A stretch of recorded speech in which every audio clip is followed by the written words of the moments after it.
السلام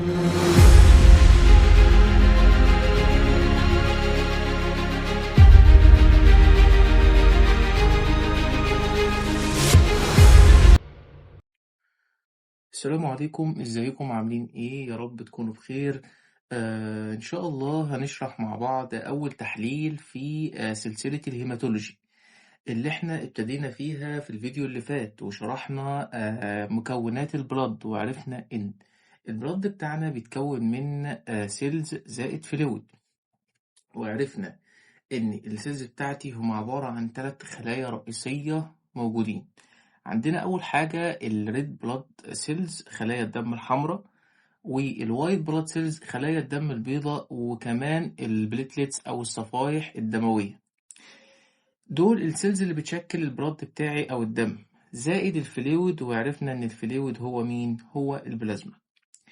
طيب هنيجي نتكلم مع بعض على أول تحليل في سلسلة الهيماتولوجي، وهو السي بي سي، أو فيما يعرف بالكومبليت بلاد كاونت، صورة الدم الكاملة.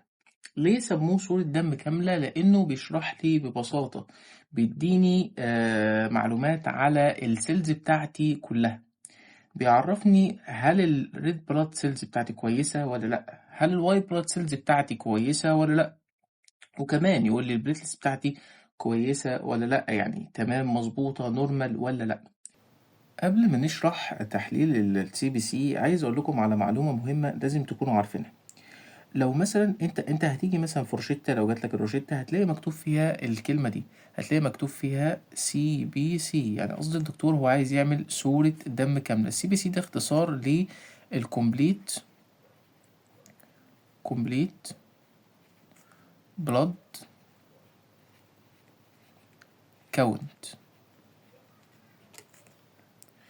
طيب السي بي سي كومبليت بلاد كاونت، او بيسموه كومبليت بلاد بيكتشر، يعني صورة دم كاملة، ده الاسم المتعارف عليه. طيب ايه اللي انا عايز اقوله لك؟ عايز اقول لك انك ممكن ما تلاقيش الدكتور كاتب لك سي بي سي. في حاجة تانية مش كتير يعرفها، ان هو ممكن يبقى اسمه اف بي سي. يعني ايه اف بي سي؟ لو جالك اف بي سي تقول لا انا ما اعرفش تحليل، لا انت المفروض تبقى عارفه. يعني ايه اف بي سي؟ هو ببساطة الفول بلاد كاونت،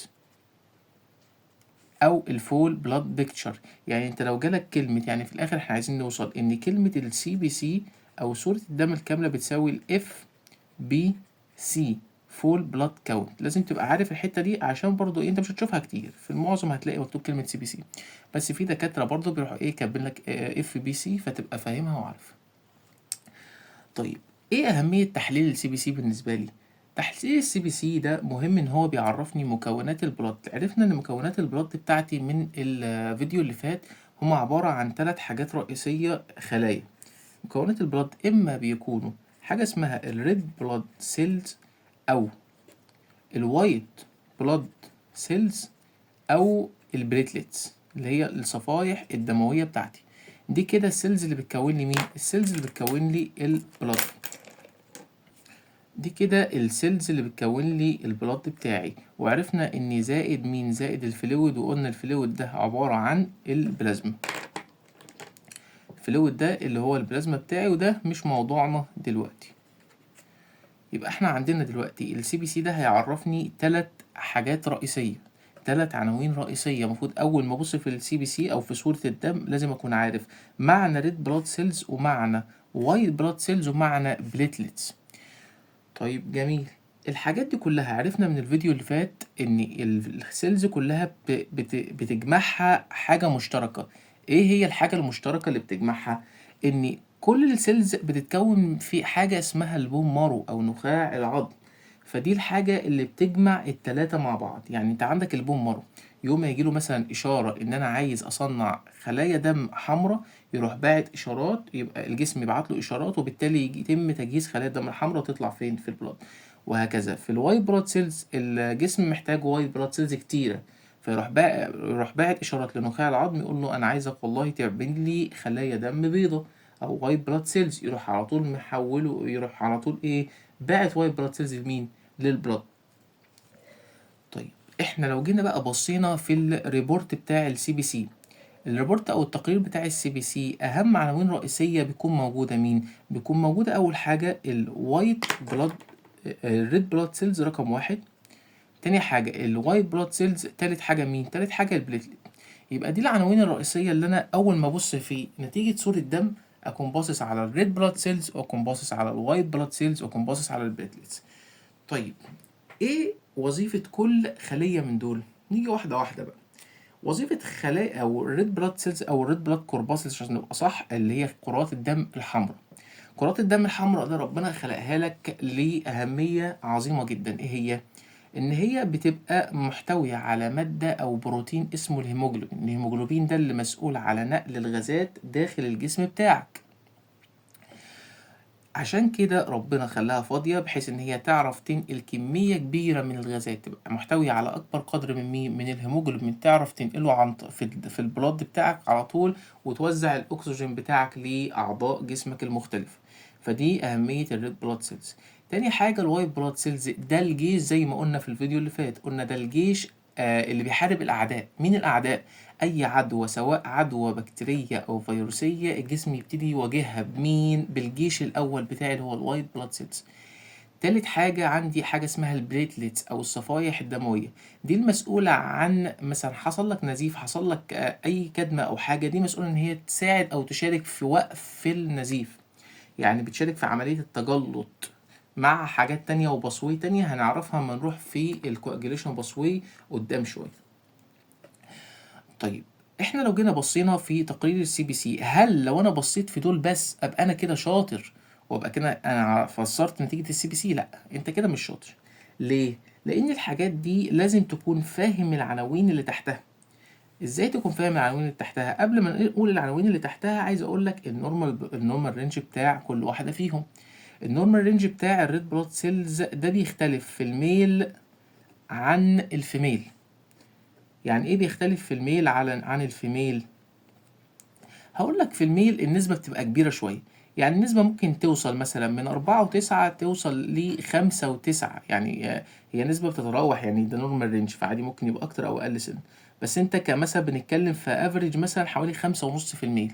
يعني النسبة بتاعة الميل بتاعة الريد بلاد سيلز تعدي ال5.5، وده يبقى طبيعي.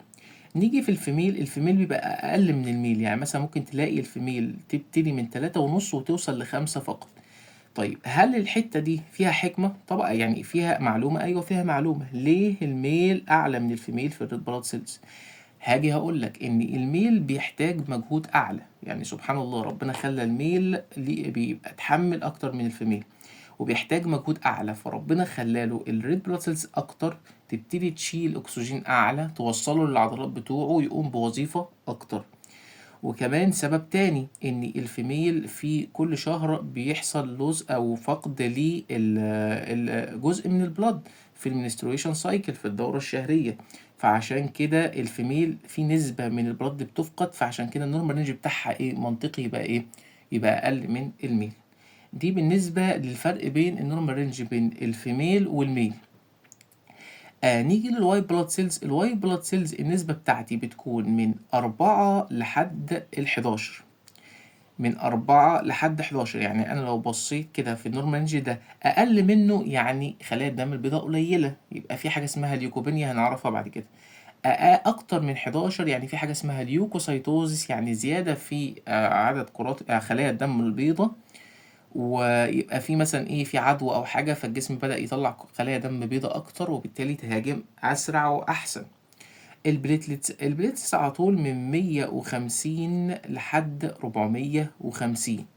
150 ألف لحد 450 إيه ألف. لو قلت عن كده بيبقى في نقص يعني زي نقص صفائح. لو زادت عن كده بيبقى في زيادة الصفائح الدموية، فيبقى في مشكلة معينة هنعرفها بعد كده.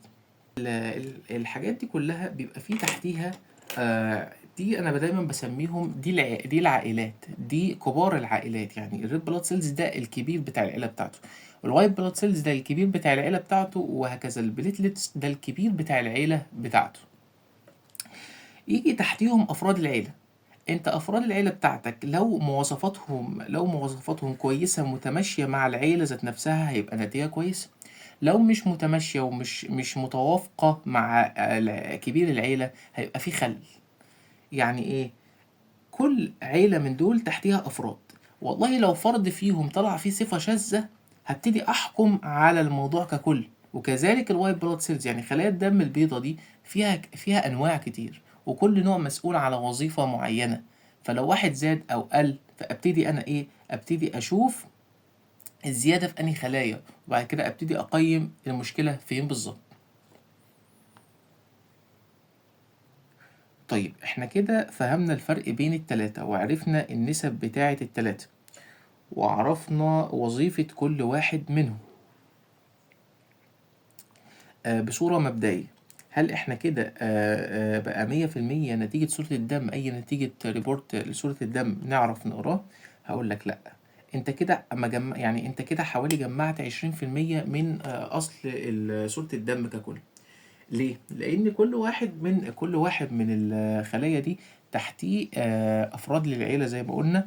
أفراد العيلة دي مهمة جدا جدا جدا، عشان دي اللي بتمشينا في سكك كتير. يعني احنا مثلا في سكة الريد بلاد سيلز، في افراد العيلة بتوعها ممكن يودوني في سكك الانيميا، فابقى عارف الانيميا ايه انواع بقى، جت منين، طب ده على عمل مشكلة ايه، الانيميا دي نوعها ايه.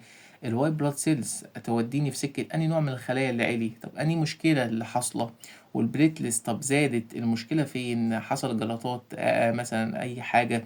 فابتدي افكر واروح دماغي توديني في سكة معينة. ابتدي وانا ماسك التقرير او الريبورت بتاع السي بي سي، ابتدي افهم كويس جدا قبل ما اطلع النتيجه بتاعتي. يعني اشوف حاله المريض اللي قدامي بتبقى ماشيه ازاي. السؤال هنا بقى، ايه هي افراد العيله اللي مفروض ابقى عارفهم وفاهمهم كويس جدا؟ يلا بينا على الفيديو التاني عشان نشرحهم مع بعض.